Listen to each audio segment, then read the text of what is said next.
Physics जानते हैं सिर्फ इक्वेशंस और फॉर्मूलाज का नाम नहीं है, ये अपने आप में एक पूरी भाषा है। और आज हम उसी भाषा के समझ लीजिए अल्फाबेट सीखने वाले हैं। यूनिट्स, मेजरमेंट और एरर, ये वो बुनियाद है, वो नींव है जिस पर साइंस की हर बड़ी से बड़ी खोज खड़ी होती है। सवाल बहुत सीधा सा लगता है, हम इस दुनिया को आखिर नापते कैसे हैं? लेकिन सोचिए, एक छोटे से एटम के वजन से लेकर एक विशाल गैलेक्सी की दूरी तक हर चीज को समझने के लिए एक सिस्टम, एक तरीका तो चाहिए ना। तो चलिए इस सफर में हम 5 कदम चलेंगे। सबसे पहले समझेंगे कि ये मेजरमेंट आखिर है क्या चीज। फिर हम देखेंगे कि एक स्टैंडर्ड की जरूरत ही क्यों पड़ी। इसके बाद मिलेंगे इस कहानी के असली हीरो यानी एसआई सिस्टम से। फिर 2 ऐसे कॉन्सेप्ट्स की उलझन सुलझाएंगे जिसमें सब कंफ्यूज होते हैं, एक्यूरेसी और प्रिसिजन। और आखिर में साइंस की एक बहुत बड़ी सच्चाई का सामना करेंगे जिसे कहते हैं एरर्स। तो शुरू करते हैं पहले हिस्से से। मेजरमेंट क्या है? फिजिक्स के सबसे बुनियादी बिल्डिंग ब्लॉक्स। देखिए, किसी भी चीज को नापने से पहले ये तो पता हो कि हम नाप क्या सकते हैं। फिजिक्स में हर वो चीज जिसे नापा जा सके उसे कहते हैं फिजिकल क्वांटिटी। मतलब ऐसी कोई भी मात्रा, जैसे इस मेज का वजन, ये एक फिजिकल क्वांटिटी है। या फिर चाय का टेम्परेचर, ये भी एक फिजिकल क्वांटिटी है। सिंपल। अच्छा, तो फिर मेजरमेंट क्या है? वेल, ये बस एक तुलना है, एक कंपैरिजन। मान लीजिए आपको एक टेबल की लंबाई नापनी है। आप एक स्केल उठाते हैं और देखते हैं कि वो 1 सेंटीमीटर वाला हिस्सा टेबल पर कितनी बार पूरा आ रहा है। तो आप कर क्या रहे हैं? आप स्केल की लंबाई से टेबल की लंबाई को कंपेयर कर रहे हैं। बस यही मेजरमेंट है। और वो चीज जिससे हम कंपेयर कर रहे हैं, जैसे पिछले एग्जाम्पल में सेंटीमीटर था, उसे ही कहते हैं यूनिट। यानी यूनिट का मतलब होता है एक स्टैंडर्ड, एक पैमाना जिसके साथ हम दूसरी चीजों को कंपेयर करते हैं।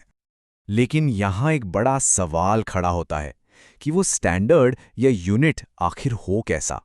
यहीं से शुरू हुई एक ऐसी ऐतिहासिक खोज जो हाथ से नापने से शुरू होकर इंटरनेशनल नियमों तक जा पहुंची। एक अच्छी भरोसेमंद यूनिट में ना 2 खासियत होनी ही चाहिए। पहली शर्त है इनवेरिएंस। इसका मतलब है कि यूनिट कभी बदलनी नहीं चाहिए, चाहे गर्मी हो, सर्दी हो या कोई भी हालत हो। 1 मीटर हमेशा 1 मीटर ही रहेगा। और दूसरी शर्त है अवेलेबिलिटी, यानी वो सबके लिए हर जगह आसानी से उपलब्ध होनी चाहिए। अब देखिए, पुराने तरीके फेल क्यों हुए। अगर हम हैंड स्पैन यानी बालिस्ट से नापते हैं तो दिक्कत ये है कि हर इंसान का हाथ अलग अलग साइज का होता है, मतलब ये इनवेरिएंट नहीं है। और अगर हम किसी एक खास रस्सी को स्टैंडर्ड मान लें तो वो रस्सी सबके पास थोड़ी ना होगी, यानी वो अवेलेबल नहीं है। दोनों शर्तें फेल। और इन्हीं प्रॉब्लम्स की वजह से दुनिया भर में अलग अलग सिस्टम्स बन गए। ब्रिटेन में चला एफपीएस यानी फुट पाउंड सेकंड, फ्रांस में सीजीएस यानी सेंटीमीटर ग्राम सेकंड, और कहीं और एमकेएस यानी मीटर किलोग्राम सेकंड। नतीजा, बड़ी जबरदस्त कंफ्यूजन और गड़बड़। ये कंफ्यूजन सबसे बड़ी मुसीबत बनी इंटरनेशनल ट्रेड में। जरा सोचिए, एक देश ने गोल्ड किलोग्राम में भेजा और दूसरे देश ने उसे पाउंड में मेजर किया। अब कन्वर्जन में हल्की सी भी गलती हो गई तो इसका मतलब था लाखों का नुकसान। साफ था कि पूरी दुनिया को अब एक ही भाषा बोलने की जरूरत थी। और इस कहानी का हीरो बनकर सामने आया एसआई सिस्टम। एक ऐसी भाषा, एक ऐसा स्टैंडर्ड जिस पर पूरी दुनिया की साइंस ने हामी भरी। एसआई सिस्टम, इसका पूरा नाम है सिस्टम इंटरनेशनल डी यूनिट से, जो कि एक फ्रेंच नाम है। ये एक इंटरनेशनली एक्सेप्टेड स्टैंडर्ड है। असल में ये एमकेएस सिस्टम का ही एक बेहतर और एक्सटेंडेड वर्जन है जिसे आज पूरी दुनिया मानती है। इस सिस्टम की नींव है 7 फंडामेंटल क्वांटिटीज। ये साइंस के 7 बिल्डिंग ब्लॉक्स हैं। लेंथ के लिए मीटर, मास के लिए किलोग्राम, टाइम के लिए सेकंड, इलेक्ट्रिक करंट के लिए एम्पियर, टेम्परेचर के लिए केल्विन, ल्यूमिनस इंटेंसिटी के लिए कैंडेला और अमाउंट ऑफ सब्सटेंस के लिए मोल। कमाल की बात यह है कि दुनिया की बाकी सारी यूनिट्स इन्हीं 7 से मिलकर बनती हैं। तो ठीक है, अब हमारे पास एक स्टैंडर्ड सिस्टम है। लेकिन जब हम असल में कोई चीज नापते हैं तो कहानी थोड़ी और पेचीदा हो जाती है। यहां 2 शब्द आते हैं जो अक्सर हमें कंफ्यूज करते हैं, एक्यूरेसी और प्रिसिजन। तो आइए इस कंफ्यूजन को हमेशा के लिए दूर करते हैं। एक्यूरेसी का मतलब है कि आपकी नापी हुई वैल्यू असली यानी ट्रू वैल्यू के कितने करीब है। वहीं दूसरी तरफ प्रिसिजन का मतलब है कि आपकी अलग अलग मेजरमेंट्स एक दूसरे के कितने करीब हैं।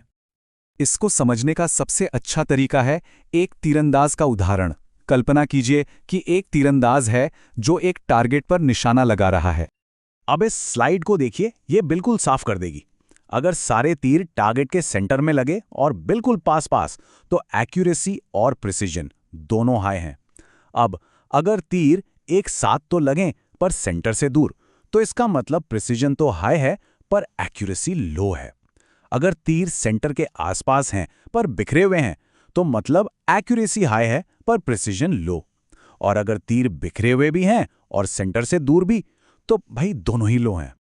तो इससे सबसे बड़ा सबक ये निकलता है, ये जरूरी नहीं है कि एक ज्यादा प्रिसाइज मेजरमेंट ज्यादा एक्यूरेट भी हो। प्रिसिजन और एक्यूरेसी ये दो अलग अलग कहानियां हैं, इन्हें एक मत समझिएगा। और अब आते हैं आखिरी और शायद सबसे जरूरी हिस्से पर, मेजरमेंट एरर्स। देखिए, साइंस की दुनिया में एक सच्चाई है, कोई भी मेजरमेंट 100% परफेक्ट नहीं हो सकती। और इस गलती या एरर को समझना कभी-कभी मेजरमेंट लेने से भी ज्यादा जरूरी हो जाता है। एरर का मतलब बहुत सरल है, यह है मेजर्ड वैल्यू और ट्रू वैल्यू के बीच का अंतर। अगर आपने किसी चीज को 10.2 सेंटीमीटर नापा और उसकी असली लंबाई 10.0 सेंटीमीटर थी, तो एरर है पॉजिटिव 0.2। इतना आसान। मोटे तौर पर एरर्स दो तरह के होते हैं। पहला, सिस्टमैटिक एरर। ये उस खराब वेइंग मशीन की तरह है जो हर बार 100 ग्राम ज्यादा ही तोलता है। मतलब इसका कारण हमें पता होता है और इसलिए इसे ठीक किया जा सकता है। दूसरा है रैंडम एरर। ये हवा के उस झोंके की तरह है जिसका कोई भरोसा नहीं। इसका कारण पता नहीं चलता, इसलिए इसे पूरी तरह हटाया नहीं जा सकता, सिर्फ इसके असर को कम किया जा सकता है। तो सवाल उठता है कि हम इस रैंडम एरर को कम कैसे करें। इसका एक ही तरीका है, बहुत सारी ऑब्जर्वेशंस लेना और फिर उन सब का एवरेज निकाल लेना। जितनी ज्यादा रीडिंग्स, उतना ही कम रैंडम एरर का असर। और यही बात हमें आखिरी सवाल पर लाती है, एक ऐसा सवाल जिसके साथ मैं आपको छोड़ना चाहता हूं।